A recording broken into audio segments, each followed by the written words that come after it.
I'm just gonna outright say it, and I know a lot of people are gonna be mad at me for this, but whatever. The Creepshow series on Shudder has no idea what to do with itself. Now, I love the original Creepshow movie, I mean, who doesn't? But that was a movie that very much knew what it was. A horror anthology heavily inspired by old EC horror comics that aimed to give viewers the most fun they'd ever have being scared. And it very much delivered on that. I even enjoy Creepshow 2 quite a bit, which is clearly a lesser version, but it's still a lot of fun. With the Creepshow TV series, the point seemed to kind of fly over the creators' heads, with most segments being adapted from horror stories that were very much not EC Comics related. Instead, the show is very much a let's do whatever we want kind of horror anthology show, and you know what? I'm fine with that, as long as the stories are good, right? Well, Season 2 seems to have continued that same do-what-we-want style of filmmaking, with the main focus being on creating fun horror. Unfortunately, a lot of the episodes aren't very good. In fact, I'd say that most of them aren't. And just to make myself clear, if you enjoyed Season 2, that is perfectly fine, and I'm glad you enjoyed something that just didn't really resonate with me. I will say that at least Season 2 had a better grasp on what to do with the Creep character, giving him more animated segments this time around so he didn't come off as just a straight up Crypt Keeper ripoff, even though he still kind of is. But just because I thought it would be fun, I thought I'd give you my ranking of the various segments of Creepshow Season 2. I say segments, not episodes, because most episodes are split into 2 separate stories, often by a different director. There are a total of 9 segments in Season 2. Just know that there's going to be spoilers, and the effort in this video will be minimal. I'm putting no effort into this thing. So let's begin.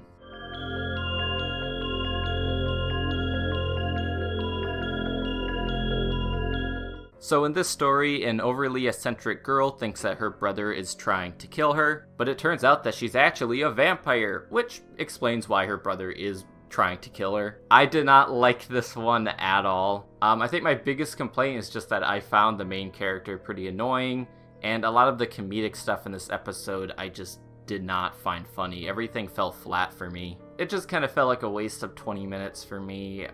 Definitely my least favorite episode, not worth anyone's time.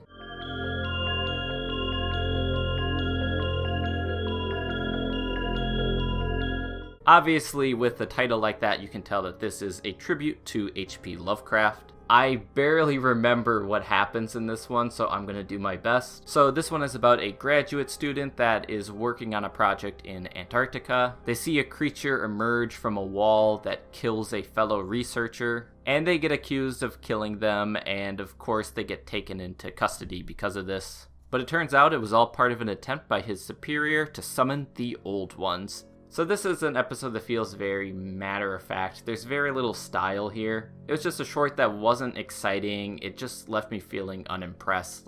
I was bored through this one. It also kind of has this problem a lot of adaptations of H.P. Lovecraft's work has, where it never really goes into what makes the Old Ones scary. It just says, oh, the Old Ones, and we're supposed to think that's enough to be scary. Yeah, not a fan of this one.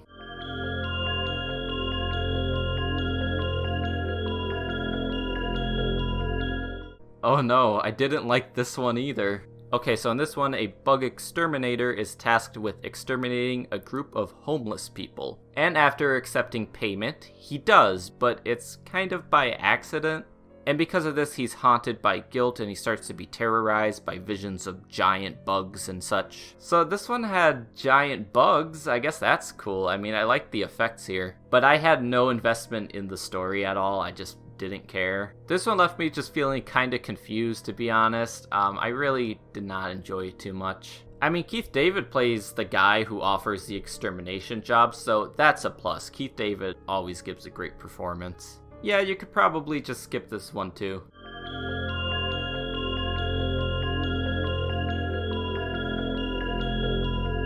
This one is a bit better than the others. It had a neat idea, at least. So this one is about a granddaughter of an old serial killer and her husband that run a haunted bed and breakfast. Their business is not doing so hot, so they decide to call in a YouTuber to vlog about it. The YouTuber's snotty personality and refusal to get scared drives the granddaughter to madness, as well as a few other twists. This one is almost good, but I always knew where it was going. It didn't have the impact by the end of it that it was going for. I didn't hate this one. As I said, I really liked the concept, but its execution just kind of fell flat for me. I think it's just kind of meh.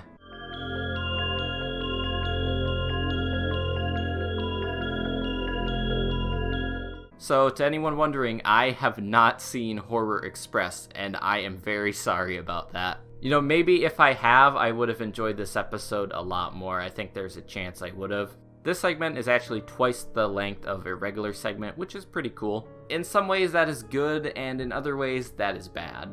This is the story of a man who invents a VR device that allows him to integrate himself into movies, like physically integrate himself into movies. But it turns out he just wants to use it to sleep with the character, Countess Irina.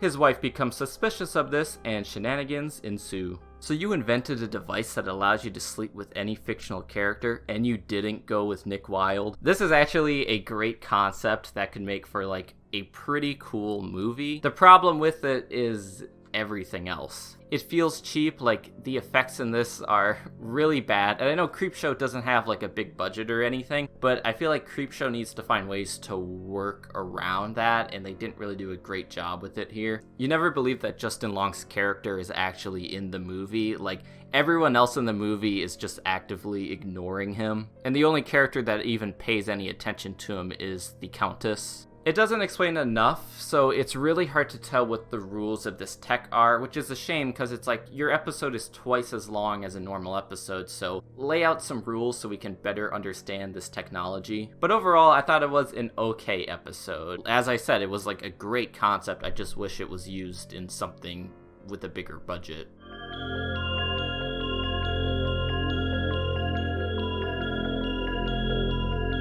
So this one is a love letter to young horror fans. In this, a boy is a big horror fan who builds and paints model kits. His mother unfortunately has cancer and passes away, so his aunt and abusive uncle take him in. And of course, because the uncle is so shitty, monsters come to life and terrorize him.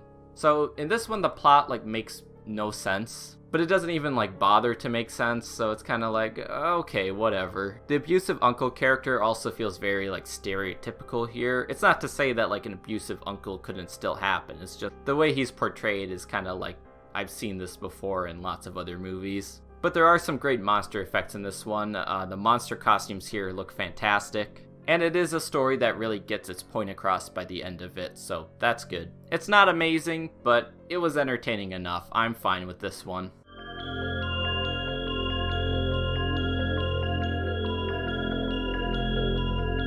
So this is actually a Joe Lynch directed episode.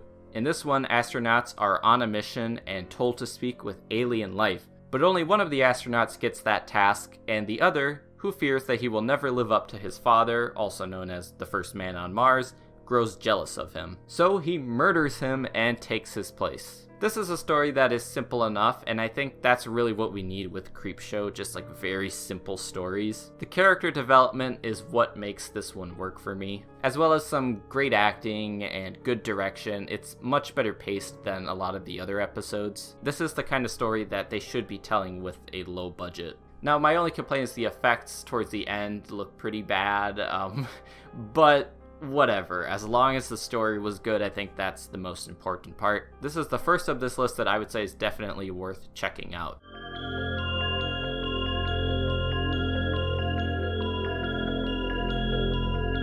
This is another one by Joe Lynch. This one also stars Eric Edelstein as a plumber and Barbara Crampton as a crazy landlord. She plays the scummiest landlord imaginable who blackmails the plumber and refuses to remove the lead pipes from the building, which are potentially actually hazardous to children. The plumber gets to work and is attacked by a gross hair sludge ball that's just absolutely nasty. This one is just pure fun. It is the perfect combo of funny and gross. Plus, we also get payoff to the evil Karen plot by the end of it, so I was really satisfied with this one. I thought it was really enjoyable. This is also the segment that felt closest to one of the original movie segments, which was pretty cool.